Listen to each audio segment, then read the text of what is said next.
بسم الله الرحمن الرحيم. بسم الله الرحمن الرحيم.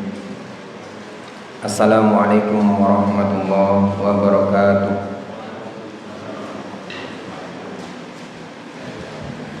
Alhamdulillahi hamdan katsiran thayyiban mubarakan fih kama yuhibbu rabbuna wa yardah.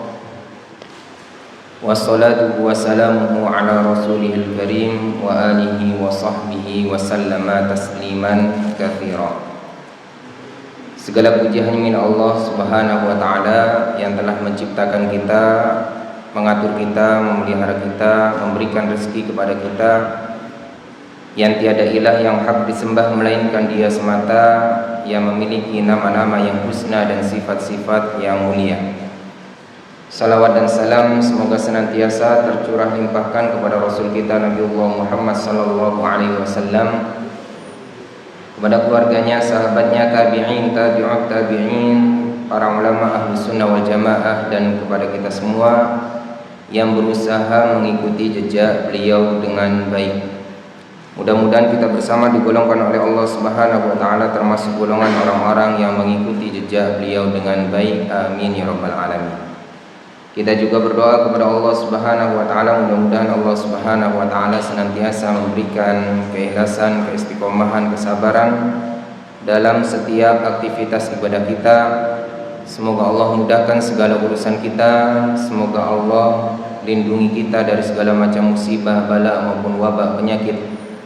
Mudah-mudahan Allah mengampuni dosa-dosa kita, dosa kedua orang tua kita, guru-guru kita, dan mudah-mudahan Allah wafatkan kita dalam keadaan husnul khotimah. Amin ya rabbal alamin.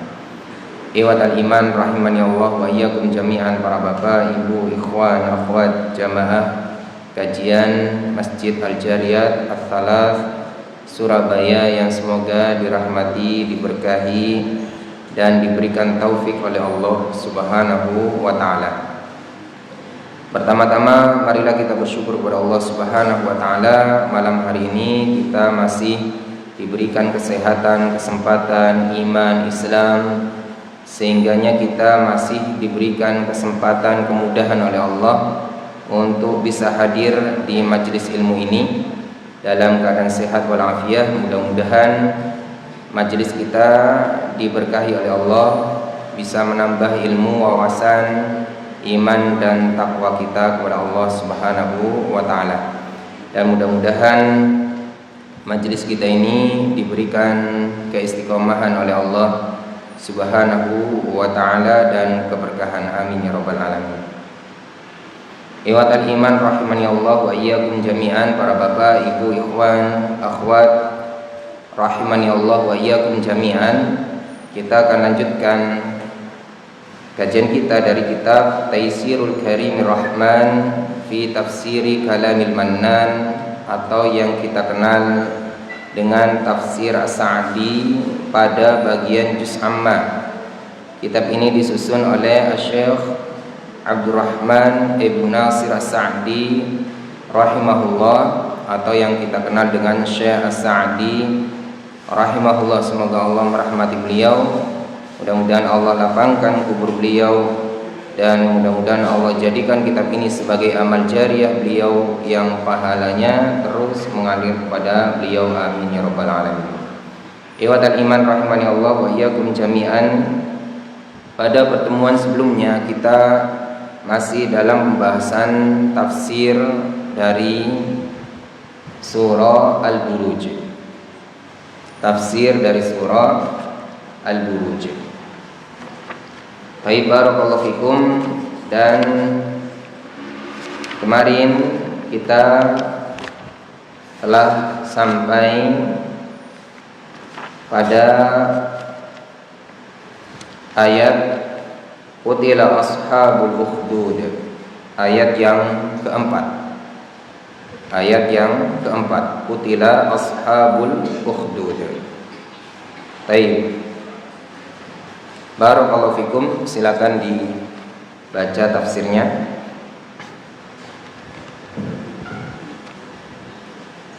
عليكم وبارك الله فيكم.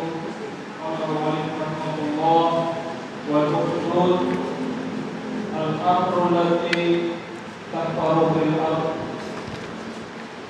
وكان أصحاب الأخدود هؤلاء قوما كافرين ولديهم قوم مؤمنون فروانهم للدخول في دينهم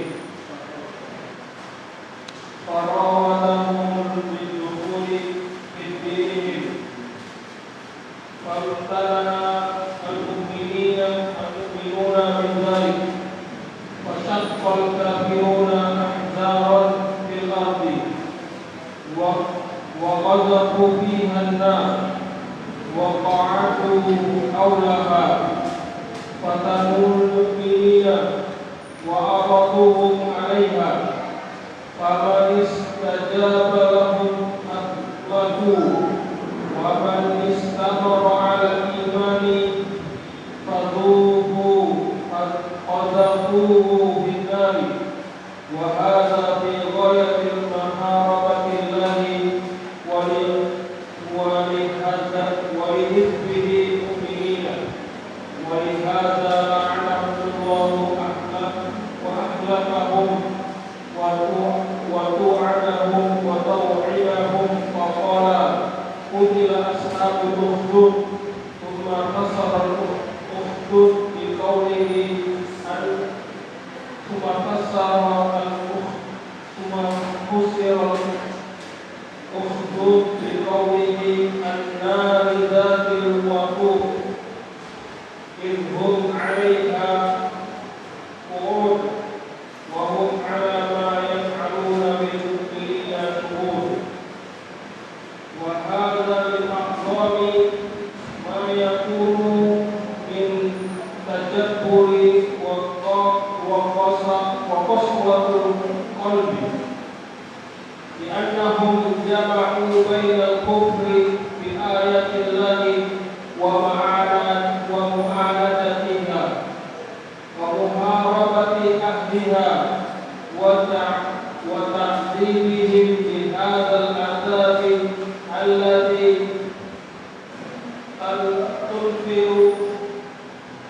تنفرط منه القلوب وحضورهم إياهم عند إلقائهم فيها وحال أنهم ما نقموا من المؤمنين إلا خصلة يمدحون عليها وفيها سعادتهم وهي أنهم كانوا يؤمنون بالله العزيز الحميد أي الذي له العزة التي قهر بها كل شيء وهو حميد بأقواله وأوصافه وأفعاله. Cukup. Baik, barakallahu fikum. Nah, pada ayat yang keempat, qutila ashabul ukhdud, telah dibinasakan ashabul ukhdud, orang-orang yang membuat parit. Wa hadza du'aun 'alaihim bil halaki, dan ini adalah doa kebinasaan atas mereka, atas orang-orang yang membuat parit. Wal ukhdudi, adapun al ukhdud adalah al hafril lati tuhfaru fil ardi, yaitu lubang yang dibuat di bumi. Jadi al-ukhdud itu parit, sebuah lubang atau lubang yang besar yang dibuat atau digali di bumi. Wa kana ashabul ukhdudi haula'i qauman kafirina. Adapun ashabul ukhdud, orang-orang yang menggali parit itu adalah kaum yang kafir, adalah orang-orang yang kafir. Waladaihim qaumun mu'minuna, dan di tengah-tengah mereka itu ada orang-orang yang beriman. farawaduhum 'ala dukhuli fi dinihim. Dan orang-orang kafir tadi itu memaksa orang-orang yang beriman tadi untuk masuk ke dalam kekufuran atau agama mereka, yaitu agama yang kufur. Famtana'al mu'minuna min dzalik. Maka orang-orang yang beriman menolak ya dari tawaran tersebut atau ajakan tersebut. Fasyaqqal kafiruna ukhdudan fil ardi. Maka orang-orang kafir membuat ya parit ya di bumi, digali parit itu. Wa qadhafu fiha an-nar. Lalu mereka menyalakan api di parit tadi. Wa qa'adu haulaha. Lalu setelah mereka menggali parit, mereka orang-orang kafir itu duduk di sekitar parit tersebut. Wa fatanul mu'minina. Dan mereka memberikan ujian atau cobaan kepada orang-orang mukmin, menyiksa orang-orang mukmin. Wa araduhum 'alaiha. Dan orang-orang mukmin didekatkan ke yaitu lubang parit tersebut yang sudah dinyalakan api. Faman istajaba lahum atlaquhu. Siapa saja dari orang-orang mukmin itu yang menerima tawaran untuk masuk ke dalam agama mereka, mereka lepas. Tidak jadi dilemparkan ke parit. Wa man istamarra 'alal imani qadhafuhu finnar. Dan siapa saja yang tetap dalam keimanannya, maka orang kafir tadi melemparkan orang yang beriman tadi ke parit yang berapi tadi. Wa hadza ghayatul muharabati lillahi wa li hizbihil mu'minin. Dan ini adalah puncak peperangan orang kafir tadi terhadap Allah dan terhadap pembela Allah, yaitu golongan Allah, yaitu orang-orang yang beriman. Walihada la'anahumullahu wa ahlakahum wa tawa'adahum. Oleh karenanya Allah melaknat mereka, Allah membinasakan mereka, dan Allah yakni menjadikan ya atau menjanjikan terhadap mereka itu dengan kebinasaan. Allah berfirman, qutila ashabul ukhdud. Ya, telah dibinasakan ashabul ukhdud itu, yaitu orang-orang kafir yang membuat parit. Iwatal iman rahimani Allah wa iyyakum jami'an. Ashabul ukhdud ini adalah orang-orang yang kafir yang membuat parit yang di situ dinyalakan api yang besar untuk menguji keimanan orang-orang yang beriman. Apakah orang yang beriman tadi ya tetap dalam keimanannya atau menerima ajakan mereka? Kalau mereka menerima ajakan mereka untuk masuk ke dalam agama mereka, yaitu kekufuran, maka dilepas orang yang beriman itu, tidak jadi disiksa. Tapi kalau mereka orang yang beriman itu tetap dalam keimanannya, maka mereka akan dilemparkan. Ini adalah ujian yang sangat besar kepada orang yang beriman, dan juga menjadi yaitu penjelasan terhadap kita bahwasannya ashabul ukhdud ini atau penggali parit ini adalah orang-orang yang sangat ya keji dan kejam, karena mereka itu membunuh orang-orang yang beriman dengan cara yang sangat menyakitkan, dibakar hidup-hidup dan disaksikan ya oleh mereka. Mereka duduk di sekitar yaitu parit tersebut, menyaksikan orang beriman dilemparkan ke dalam parit. Ikhwatal iman rahimani Allah wa iyyakum jami'an. Pertanyaannya, siapakah orang-orang yang beriman yang dilemparkan ke parit tadi? Ini para ulama tafsir berbeda pendapat. Menjadi 3 pendapat sebagaimana dikutip di dalam tafsir At-Tabari, tafsir Ibnu Katsir, dan tafsir yang lainnya. Sedikitnya ada 3 pendapat. Yang dimaksud orang-orang yang beriman yang disiksa di dalam parit tersebut. Yang pertama, pendapat yang pertama, bahwasannya yang dimaksud dengan orang-orang yang beriman yang disiksa di dalam parit tersebut adalah ahlul kitab yang berada di Persia, yang mana saat itu ahlul kitab yang berada di Persia memiliki seorang raja yang zalim. Rajanya ini suka mabuk-mabukan, dan setelah mabuk, raja ini menggauli adik kandungnya sendiri, menggauli adik putri, adik perempuan, kandungnya sendiri, adik kandungnya sendiri. Maka dia bingung, raja ini bingung apa yang harus dia lakukan. Maka adiknya tadi yang digauli tadi mengatakan kepada raja, buatlah fatwa bahwasannya menggauli yang mahram itu boleh, atau menikah dengan yang mahram itu boleh. Panggil rahib-rahib, panggil pendeta-pendeta, dan buatkan fatwa bahwasanya halal, yaitu menikahi mahram.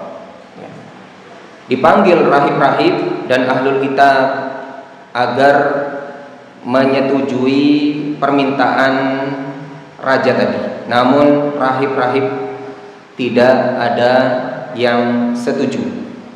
Maka raja tersebut murka, lalu raja memerintahkan pasukannya untuk membuat parit yang di situ dinyalakan api. Kemudian orang-orang yang tidak setuju dengan yaitu keinginan raja tersebut, maka dilemparkan ke dalam parit. Jadi itu yang pertama. Yang kedua, pendapat yang kedua, siapakah orang yang beriman yang dilemparkan ke dalam api tersebut? Yaitu orang-orang dari kaum Nasara, yang mana mereka berada di negeri Yaman. Mereka memiliki seorang raja bernama Dzunwas. Dzunwas ini pindah agama ke agama Yahudi, yang awalnya Nasrani dia. Kemudian mengajak rakyatnya untuk berbondong-bondong berpindah agama ke agama Yahudi. Namun warganya menolak dan enggan. Lalu raja menyuruh pasukannya untuk membuat parit. Siapa saja yang mau masuk ke dalam agama Yahudi, maka dia selamat. Siapa saja yang tetap dalam agamanya Nasrani, tetap dalam keimanannya, maka dia akan dilemparkan ke parit yang dinyalakan api. Itu pendapat yang kedua. Dan pendapat yang ketiga, dan inilah yang masyhur, yang kita banyak mengetahuinya, bahwasanya orang-orang yang beriman yang dilemparkan ke parit tersebut adalah terjadi pada Bani Israel, yang mana terjadi di kota Najran, perbatasan Yaman, dan terjadi pada masa antara zamannya Nabi Isa dengan diutusnya Nabi Muhammad SAW.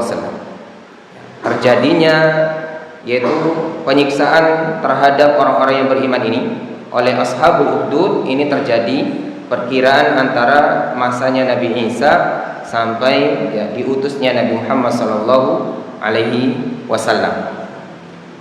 Ikhwatal iman rahimani Allah wa iyyakum jami'an. Jadi di sana ada seorang raja. Di Najran itu ada seorang raja, dia punya tukang sihir. Dan tukang sihirnya itu sudah tua. Tukang sihirnya ini minta kepada raja untuk mencarikan pemuda yang menggantikannya agar ada penerusnya. Maka diadakan sayembara, lalu terpilihlah seorang pemuda, gulam. Lalu pemuda tadi belajar sihir kepada tukang sihir tua tadi.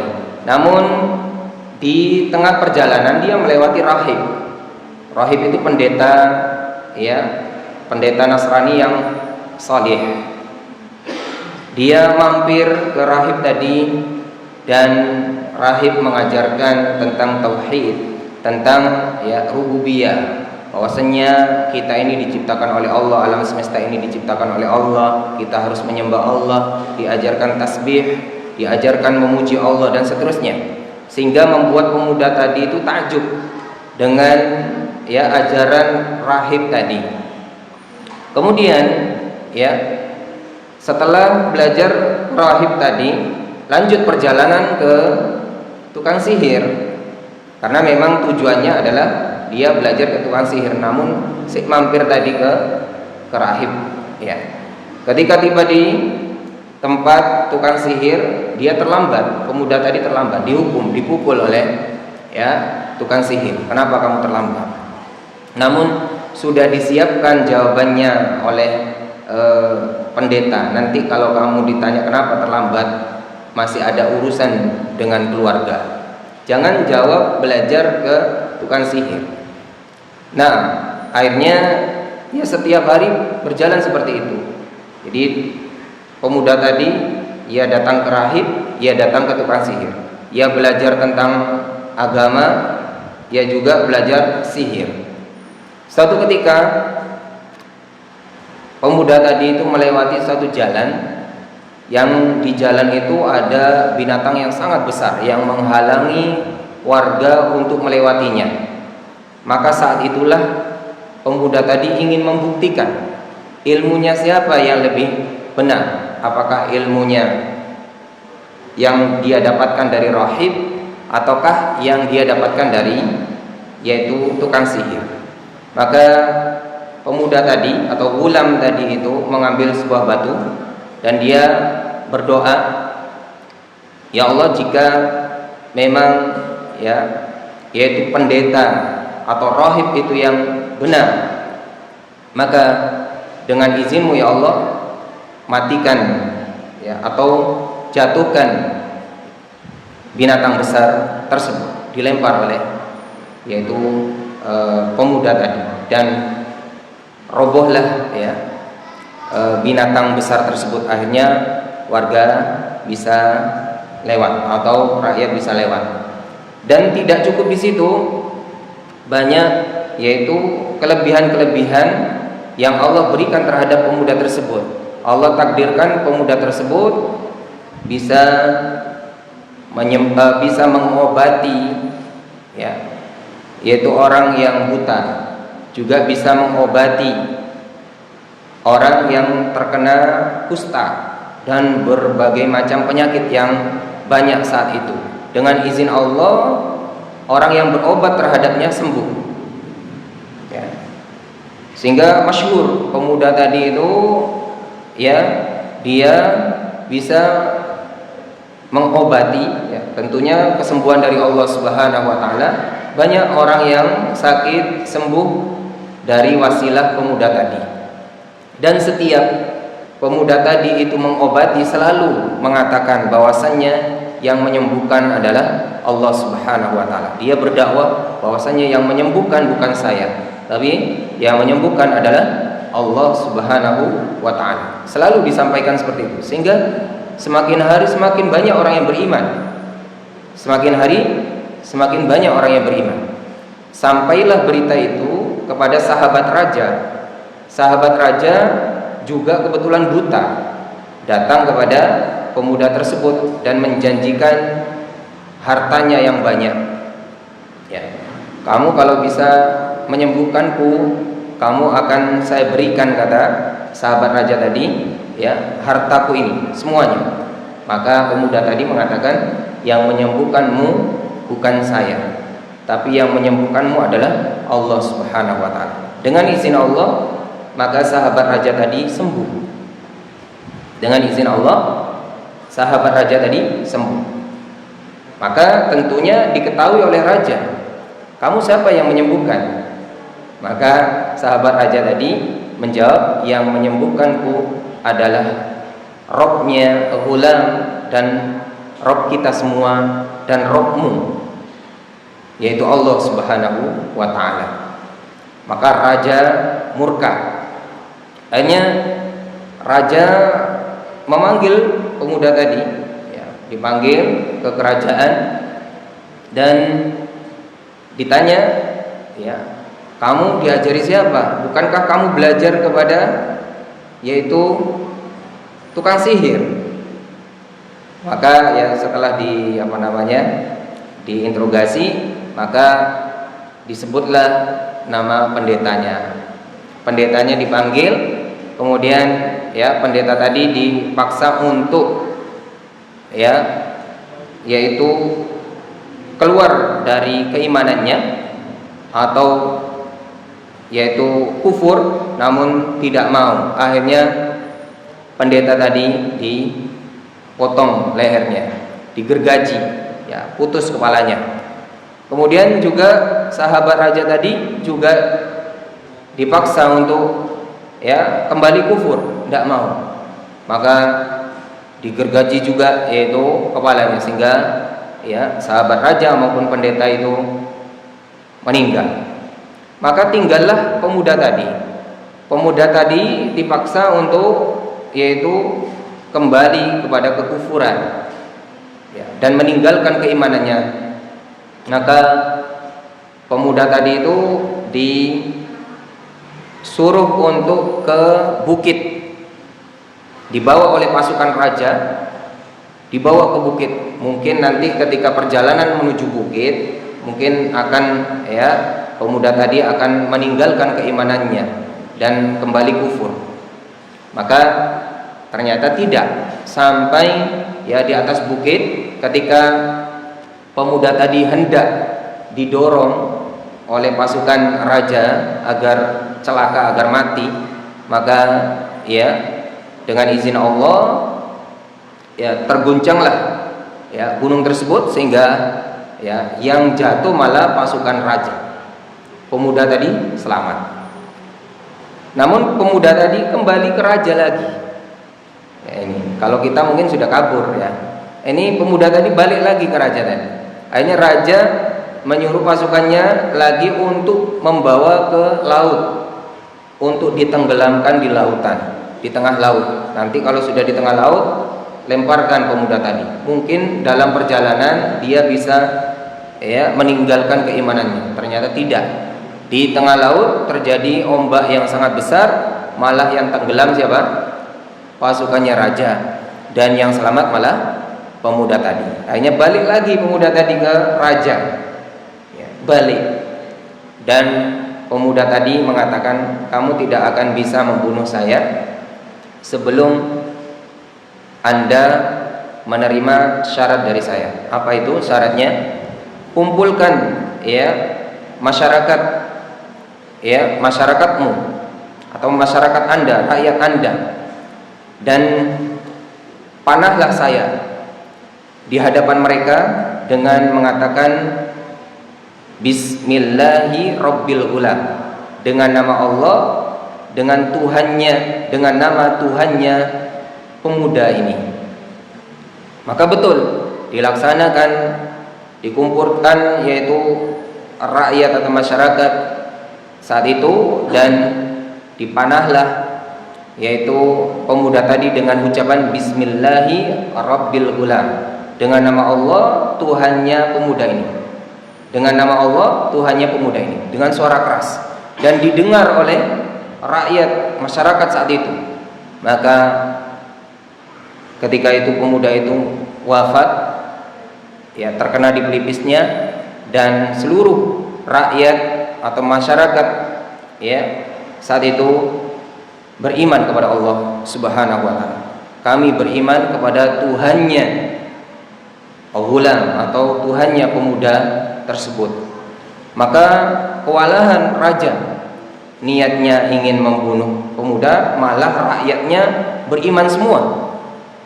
Akhirnya raja menyuruh pasukannya itu untuk membuat parit itu, yang parit itu sangat besar sekali dan dinyalakan api sebagai ujian bagi orang-orang yang beriman.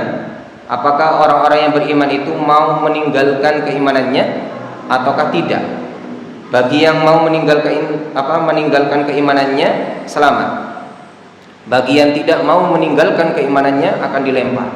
Maka semuanya tetap dalam keimanannya, termasuk yaitu seorang ibu bersama bayinya yang masih kecil. Ketika ingin dilemparkan, ibu tadi itu masih sempat kasihan, ya, ada rasa kasihan kepada anaknya.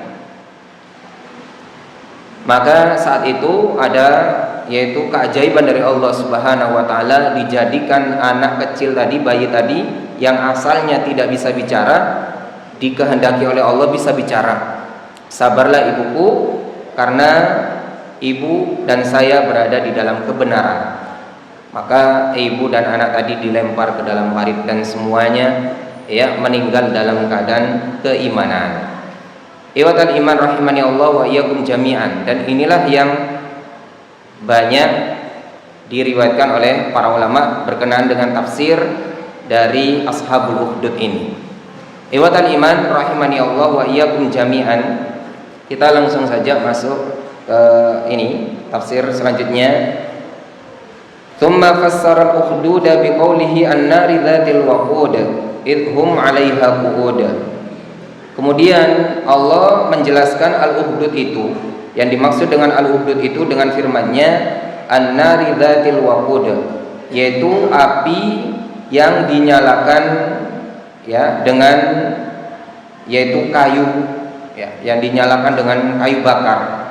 Idhum 'alaiha qu'ud, yang mana mereka orang-orang kafir itu saat itu duduk-duduk, ya, maksudnya duduk-duduk di sekitarnya. Wa hum 'ala ma yaf'aluna bil mu'minina syuhud. Mereka menyaksikan terhadap apa yang mereka lakukan itu. Jadi orang-orang kafir itu ketika dilemparkan orang beriman itu mereka menyaksikan. Jadi kayak semacam tontonan sepak bola itu mungkin, ya. Jadi menikmati itu, menikmati siksaan terhadap orang beriman, ya. Wa hadza min a'dhami ma yakunu min at-tajabburi wa qasawatil qalbi. Dan ini adalah paling besarnya bentuk, yaitu pembangkangan, kesombongan dan kerasnya hati. Bagaimana tidak dikatakan sombong, sedangkan mereka itu, ya, sewenang-wenang dan seakan-akan lupa dengan zat yang maha besar, yaitu Allah Subhanahu wa taala. Bagaimana mereka tidak dikatakan qasawatil qalbi, kerasnya hati. Mereka dengan hatinya yang keras melihat orang beriman disiksa, ya, tidak punya kemanusiawian, ya, betul, tidak punya kemanusiaan. Melihat orang disiksa itu kan biasanya manusia, fitrahnya manusia itu kan kasihan, ya, secara naluri saja, bukan secara agama saja. Manusia itu Allah berikan yaitu naluri.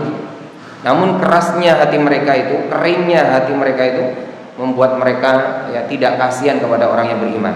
Li'annahum jama'u bainal kufri bi ayatillahi wa mu'anadatiha. Karena mereka itu terkumpul pada mereka itu kekufuran terhadap ayat-ayat Allah dan penentangan terhadap ayat-ayat Allah, wa muharabati ahliha wa ta'dzibihim bihadzal 'adzabi, dan mereka memerangi orang yang beriman dan menyiksa orang yang beriman dengan siksaan. Alladzi tanfatiru minhul qulub, yang mana membuat tanfatiru minhul qulub, yaitu hati ini miris ya, terpecah, maksudnya sangat miris sekali. Wa huduruhum iyyahum 'inda ilqaiha fiha, dan kehadiran mereka ketika orang yang beriman itu dilemparkan. Ini yang membuat miris. Beda halnya kalau mereka orang kafir itu tidak menyaksikan. Orang yang beriman disiksa, ini masih mending. Ya, mereka tidak menyaksikan. Tapi ketika mereka menyaksikan, ini lebih parah lagi. Wal halu annahum ma naqamu minal mu'minina illa halatan yumdahuna 'alaiha, dan padahal ya mereka tidak menyiksa orang-orang yang beriman itu kecuali keadaan bahwasanya orang yang beriman itu dalam keadaan terpuji. Ya. Bahwasanya orang yang beriman itu dalam keadaan beriman kepada Allah, tapi mereka malah menyiksanya. Wa biha sa'adatuhum, dan padahal dengan keimanan itu menyebabkan kebahagiaan mereka. Wa hiya annahum kanu yu'minuna billahil azizil hamid, dan sedangkan mereka atau padahal mereka orang yang beriman itu sedang beriman kepada Allah Al-Aziz yang Maha Perkasa lagi Al-Hamid, yaitu terpuji. Mereka telah menyiksa orang-orang yang telah beriman kepada Allah Al-Aziz Al-Hamid. Ya, ini salah sasaran. Mereka menyiksa orang yang beriman. Ya. Ai alladzi lahul izzatul lati qahira biha kulla syai'in, yang mana Allah itu memiliki keperkasaan yang Allah itu berhak, yaitu memaksa segala sesuatu atau sangat berkuasa atau kuasa terhadap segala sesuatu.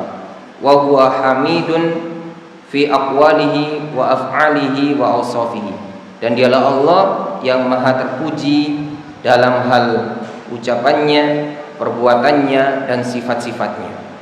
Mengapa mereka itu menyiksa orang-orang yang beriman kepada Allah Al-Aziz Al-Hamid? Ya, berarti kan mereka menantang Allah secara tidak langsung. Mereka memusuhi orang yang beriman secara tidak langsung, mereka juga memusuhi Allah. Karena orang yang beriman itu menyembah Allah. Menyembah Allah yaitu Al-Aziz Al-Hamid. Berarti dia atau orang-orang kafir itu, mereka itu secara tidak langsung menantang yaitu Tuhannya. Ya. Sama seperti kita umpamanya ya, kita umpamanya naudzubillahi min dzalik, umpamanya kita memukul anaknya orang atau dolim kepada anaknya orang. Berarti kan secara tidak langsung kita nantang orang tuanya, kan begitu. Meskipun yang dipukul anaknya, kita tidak mukul bapaknya, tapi bapaknya marah enggak? Marah karena anaknya yang dipukul. Kita atau mereka orang yang beriman ini adalah mereka yang beriman kepada Allah Subhanahu wa taala. Maka Allah Rabb mereka, Allah Tuhan mereka, Tuhannya orang yang beriman ini pasti marah ketika hamba-hambanya yang biasa sujud kepadanya malah disiksa ya oleh orang-orang kafir. Alladzi lahu mulkus samawati wal ardh, yang mana Allah itu memiliki kerajaan langit dan bumi. Ini belum dibaca ya?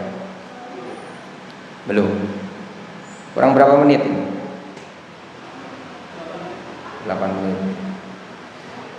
Coba dibaca satu ayat lagi. Ayat 9 saja. Ayat berapa ini? Alladzi lahu mulkus samawati wal ardh. Qala aidan alladzi lahu mulkus samawati wal ardh khalqan wa 'abidan yatasarrafu fihi tasarruful malik bima yurdi.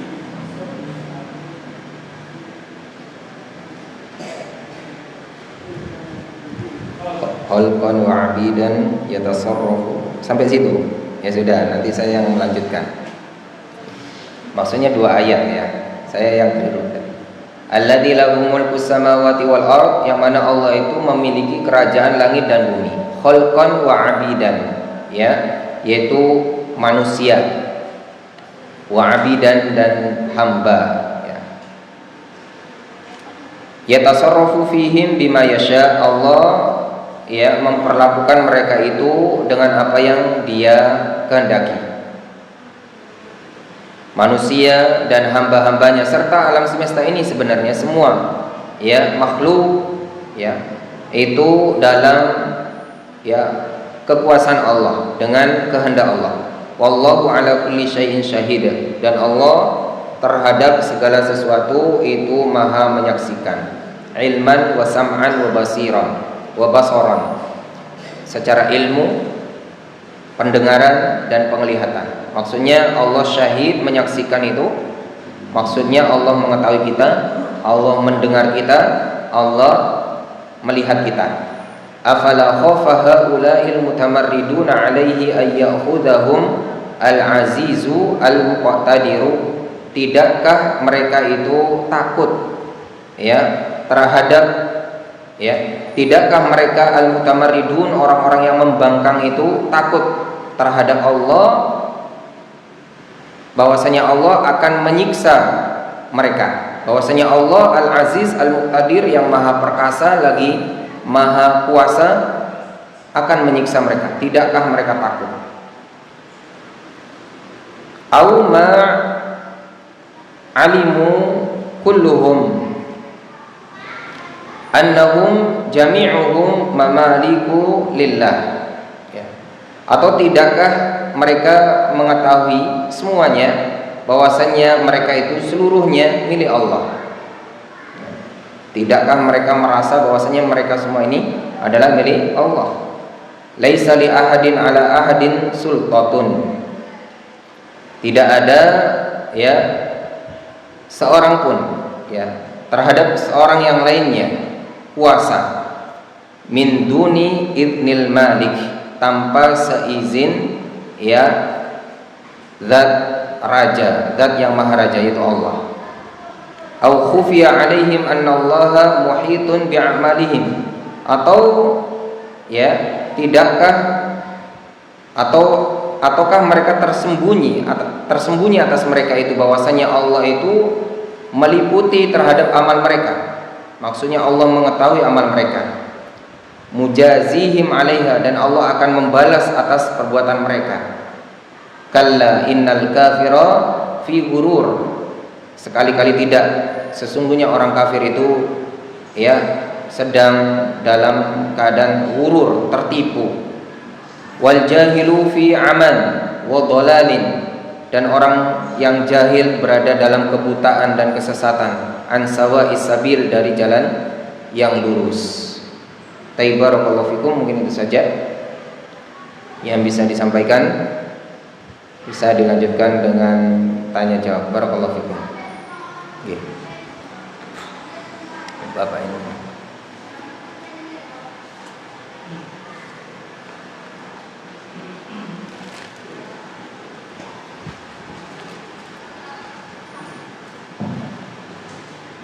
Assalamualaikum warahmatullahi wabarakatuh. Waalaikumsalam. Setelah mengkaji surat Al-Buruj yang membaca, kita melihat bahwa orang-orang yang beriman di zaman terdahulu itu sangat-sangat kuat dan sangat-sangat kokoh, meskipun dengan ancaman mau dibunuh, mau dibakar, mau digergaji, mau disiksa, tapi mereka tetap mempertahankan iman. Kemudian kalau dibandingkan dengan zaman kita saja, orang yang tidak ada yang diancam kalau mau korupsi, mau dibunuh, sebenarnya tidak ada. Termasuk orang mau ikut kajian. Bahkan komentar orang di zaman sekarang ini katanya setan atau iblis itu nggak perlu susah-susah menggoda manusia. Bahkan manusia dengan sukarela dan sadar diri mengikuti ajakan setan Ustaz. Pertanyaannya, kenapa bisa terjadi Ustaz? Tidak ada. Jazakallahu khairan. Wa iyyakum. Barakallahu fikum. Nah, ya. Intinya mengapa bisa terjadi? Itu kan pertanyaannya. Nah, orang yang beriman dari zaman dulu itu sudah ada. Sampai zamannya Nabi Muhammad SAW, orang yang beriman itu akan selalu ada. Dan orang kafir dari zaman dulu itu juga sudah ada. Sampai zaman kita sekarang juga sudah ada. Orang yang kokoh dalam agama dari zaman dulu sampai zaman sekarang itu juga ada. Ya, dan sebaliknya orang yang paling menentang agama itu juga ada. Ya. Sebagaimana sahabat Nabi SAW itu adalah yaitu pembela Rasulullah dan generasi yang terbaik yang imannya kokoh. Ya, menjadi tauladan kita itu juga keimanannya sangat kuat. Terbukti dalam sejarah membela Nabi SAW baik dengan harta, ya, pikirannya, fisiknya, dan seterusnya. Ya, teruji keimanannya. Semakin jauh dari Rasulullah, semakin berkurang dan berkurang. Dan kita ini ya sudah masuk dalam generasi yang juga jauh dari Rasulullah Sallallahu Alaihi Wasallam. Jawabannya nanti saya lanjutkan setelah adzan. Moga diadzani dulu. Barakallahu fikum. Jadi pertanyaannya tadi, kembali ke pertanyaan, mengapa bisa terjadi? Yaitu orang-orang yang beriman pada zaman dulu itu digergaji, disiksa, dibakar, dibunuh, tapi mereka tetap dalam keimanannya. Nah, jadi perlu difahami bahwasannya keimanan seperti ini akan terus ada, namun ya memang tingkat iman itu berbeda-beda. Iman yang seperti ini pada masa Rasulullah SAW juga ada, ya. Pada masa Rasulullah seperti Bilal itu juga disiksa, seperti sahabat Nabi SAW juga ya mengalami, tapi memang tidak sampai yaitu dilempar ke parit yang dinyalakan api, tidak. Nah, namun intinya keimanan yang kuat ini ada di setiap masa. Ikhwatal iman rahimani Allah wa iyyakum jami'an. Apa yang membuat mereka tetap dalam keimanannya meskipun mereka disiksa ya sedemikian rupa, mereka tetap tidak meninggalkan keimanannya karena mereka keimanannya kokoh, keimanannya besar. Iman itu di dalam hati. Memang iman itu perkara yang penting. Makanya kita itu akidah itu penting. Akidah itu tempatnya di hati, berupa keyakinan. Keyakinan itulah yang ya menjadikan kita bersikap, kita berbuat itu berdasarkan keyakinan di dalam hati itu. Termasuk seorang tadi memilih ya dibunuh atau dibakar daripada dia menukar keimanannya, itu karena keyakinannya, ada sebuah keyakinan yang sangat besar. Dan keyakinan yang sangat besar itu adalah keyakinan terhadap Allah Subhanahu wa taala, keimanan terhadap Allah Subhanahu wa taala, keimanan terhadap hari akhir, keimanan yang sangat mahal harganya, keimanan yang meyakini bahwasanya kita semua akan meninggal dan bahwasanya kita semua akan kembali kepada Allah. Baik yang disiksa maupun yang menyiksa nanti semuanya akan kembali kepada Allah dan akan mempertanggungjawabkan atas ya perbuatan masing-masing. Maka orang yang beriman saat itu tidak takut dengan kematian karena mereka yakin bahwasannya kematian itu bukan akhir dari segalanya. Bahwasannya setelah mereka meninggal ya mereka akan ya diberikan balasan oleh Allah Subhanahu wa taala berupa surga ataukah neraka. Dan orang yang beriman ketika meninggal dalam keadaan baik, maka mereka sangat yakin dengan syahidnya itu, mereka yakin meninggal dalam keadaan baik, dan itu adalah tanda husnul khotimah atau syahid. Maka ya keimanan seperti itulah yang membuat mereka terus berada di dalam keimanan meskipun diuji ya seperti tadi. Nah, barakallahu fikum, lalu pertanyaannya juga, mengapa di zaman kita sekarang ini ya keimanan yang dengan model seperti itu jarang dijumpai, bahkan malah sebaliknya ya, yaitu orang-orang yang beriman malah sering terjatuh dalam ya kekufuran atau kemaksiatan dan seterusnya, lebih mudah ya meninggalkan keimanannya. Bahkan dikatakan tadi ya, setan tidak perlu repot-repot untuk mengganggu manusia. Manusia datang dengan sendirinya terhadap ya kesalahan atau kekufurannya itu. Ini ada beberapa yang perlu diluruskan statement ini. Bahwasannya setan tidak perlu repot-repot di dalam ya mengganggu manusia, ini statement yang perlu diluruskan. Dari mana tahu bahwasanya setan sedang santai-santai saja? Maksudnya setan tidak repot-repot. Kata siapa? Setan itu SOP-nya mengganggu manusia kok. Setan itu atau iblis itu semenjak ya dikeluarkan dari surga itu sudah memang kerjaannya tiap hari gimana menyesatkan manusia. Jadi kalau ada iblis atau setan itu nganggur, itu berarti salah. Berarti iblis pengangguran atau setan pengangguran, tidak ada kerjaan. Jadi kerjaannya memang mencari celah, dan celahnya manusia salah satunya bisa jadi itu. Saya ini sedang tidak diganggu setan.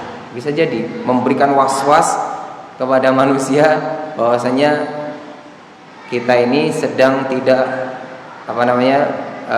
sedang aman-aman saja. Jadi memang iblis itu ya mencari celah. Bisa jadi setiap orang itu ujiannya beda-beda, atau godaan dari iblis itu beda-beda. Ada yang digoda dari hartanya, keluarganya, dan seterusnya. Dicari celahnya. Ya, jadi kita semua tidak boleh merasa aman dari gangguan setan, gangguan iblis, tidak boleh merasa aman. Ya, jadi itu perlu diluruskan. Jadi tetap iblis itu menggoda, cuma kita tidak tahu. Bisa jadi ya tadi itu kita merasa tidak digoda, tapi ternyata sebenarnya saat itulah kita digoda. Ini yang mungkin perlu diluruskan. Namun mungkin yang pernyataan berikutnya, banyak manusia itu terjatuh dalam ya keburukan. Itu seakan-akan lebih mudah ya, daripada orang dulu. Itu mengapa? Ya banyak faktornya ya. Kita jauh dari masa Rasulullah, sehingga keimanannya semakin jauh dari Rasulullah itu semakin berkurang. Ya. Memang generasi itu yang terbaik itu zaman Rasulullah, sahabat ya, sahabat, tabi'in, tabi'ut tabi'in. Semakin ke belakang semakin turun, semakin buruk. Karena memang semakin jauh dari sumbernya. Ya, semakin banyak ya kaum muslimin yang meninggalkan agamanya. Ya. Sementara godaannya semakin besar. Ya, agamanya semakin lemah, godaan setannya semakin besar. Ya. Maka ya sudah, terjadilah apa yang terjadi. Ya, terjadilah apa yang terjadi. Dan itu atas juga ya ilmunya Allah, kehendak Allah, ya takdir Allah Subhanahu wa taala. Jadi berkenan dengan turunnya iman, naiknya iman, ini ada faktor-faktor di dalamnya. Ya.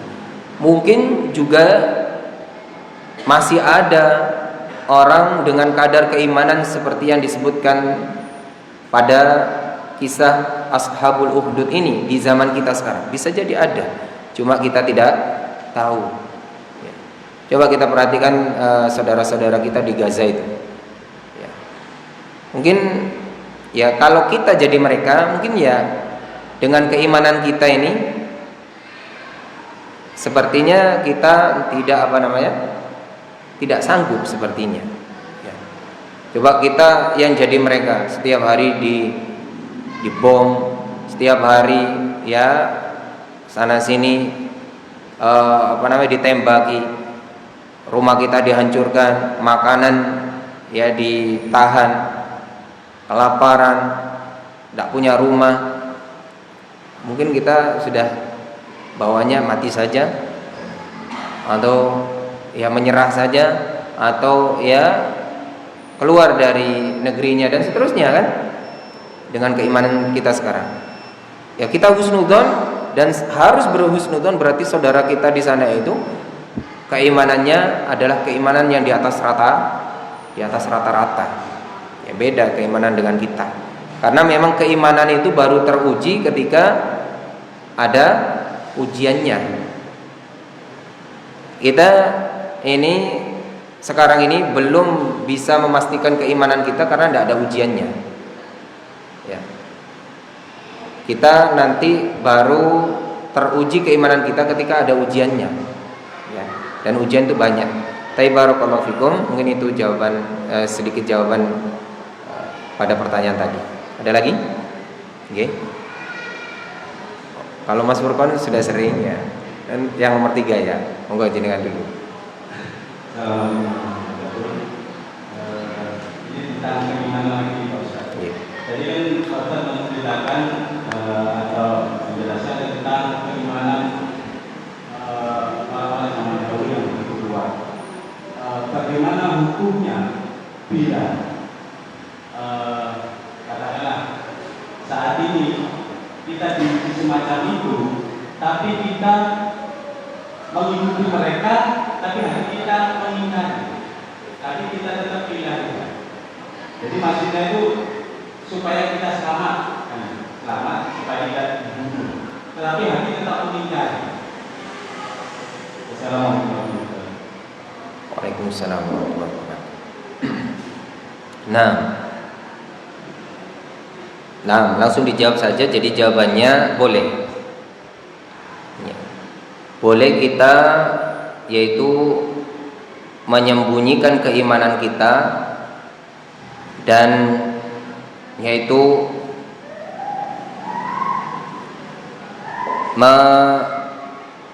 menyelamatkan diri kita dari siksaan orang kafir yang nanti ketika kita pertimbangkan maslahat dan mudaratnya. Contoh maslahat itu ya, kalau kita seorang alim umpamanya, kita seorang alim atau panjenengan seorang alim ya, dengan jenengan dibunuh, nanti siapa yang mengajar kaum muslimin ya, dipertimbangkan ya. Tapi kalau jenengan umpamanya atau saya orang yang jahil, orang biasa saja, mati saja, karena manfaatnya kepada umat tidak terlalu banyak ya, mati masuk surga kan insya Allah ya.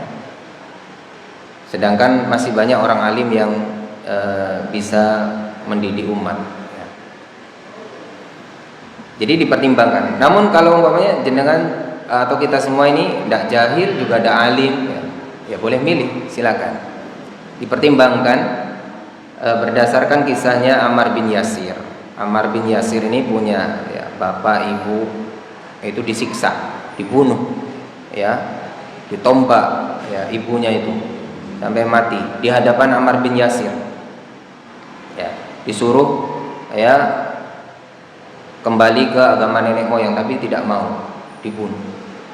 Tinggal Ammar bin Yasir. Ammar bin Yasir ini maka dia ya dengan ijtihadnya saat itu belum dapat fatwa dari Rasulullah, belum diketahui oleh Rasulullah. Dia ya secara zahir kepada orang-orang musyrik saat itu dia menyatakan yaitu kembali kepada agama nenek moyang. Tapi dia tetap dalam keimanannya yang murni. Cuma dia mengelabui saja dan disampaikan kepada Rasulullah sallallahu alaihi wasallam. Dan Rasulullah sallallahu alaihi wasallam tidak menyalahkannya. bahwasannya Ammar bin Yasir ini tetap berada dalam keimanannya yang murni. Jadi tidak disalahkan sikapnya Ammar bin Yasir ini.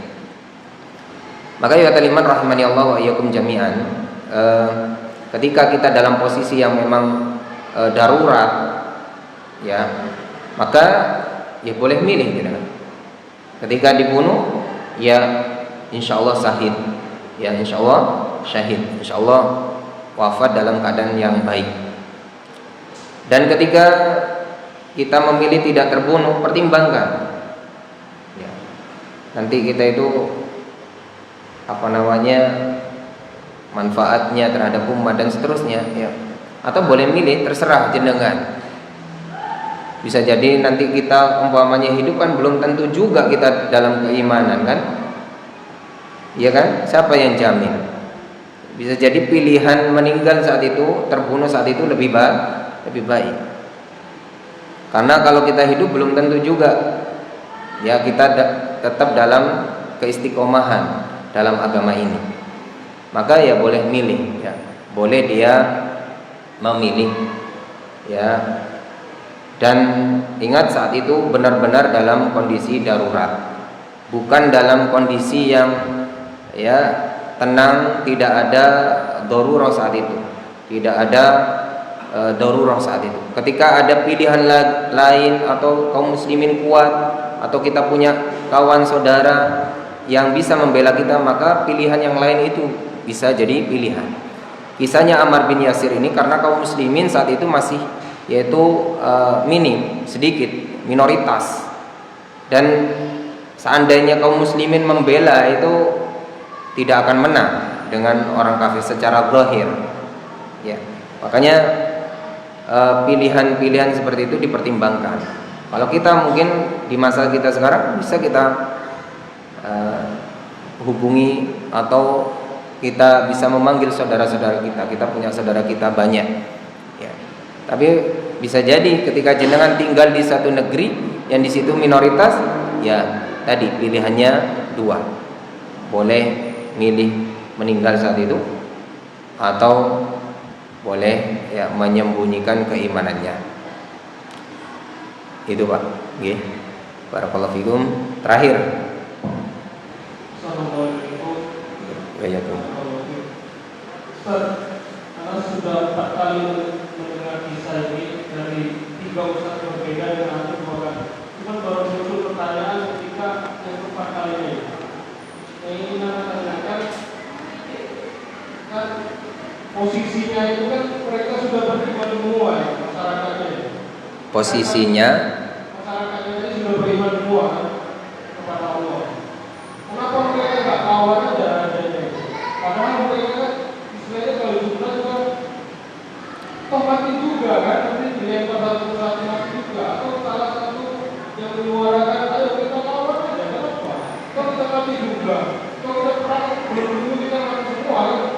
Ya, jadi doa pilihnya itu kalau kita posisi dengan pemimpin yang zalim atau penguasa yang zalim seperti itu gimana? Apakah boleh kita melawan dan kalau keadaan seperti apa? Mati juga ngapain? Itu kan dilawan, siapa tahu menang. barakallahu fikum. Nah, barakallahu fikum. Ini kayaknya ahli perang ini kayaknya. Ahli strategi ya. Coba jenengan yang jadi apa namanya? Orang-orang yang beriman saat itu kira-kira itu bisa jadi opsi enggak itu? Jadi ini sudah terjadi. Ini pertama ya. Yang terjadi ya terjadi. Jadi namanya sejarah itu hanya bisa diambil ibrah, tidak bisa diulang kembali. Jadi kenapa kok begini? Itu komentar kita pun atau saran kita pun itu juga tidak akan mengulang kisah itu lagi.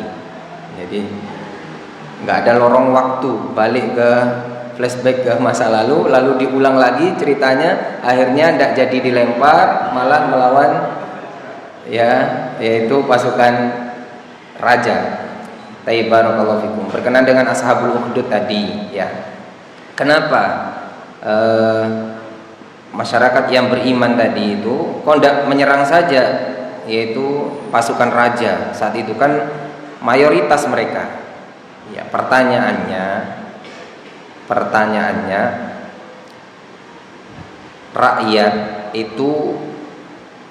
namanya rakyat itu pegang senjata enggak umumnya? Tidak. Kalau pasukan itu umumnya pegang senjata enggak? Pegang. Ya. Logika atau secara zahir, secara ilmu manusia, akal manusia, orang yang pegang senjata dengan orang yang tidak pegang senjata itu menang mana? Pegang senjata. Bisa jadi satu orang pegang senjata bisa mengalahkan 100 orang yang tidak pegang senjata, karena dia dengan leluasa membunuh dengan senjatanya. Mungkin zaman dulu itu panah dan seterusnya, tombak dan seterusnya. Sedangkan orang yang beriman itu tidak pegang senjata saat itu. Jadi itu yang pertama.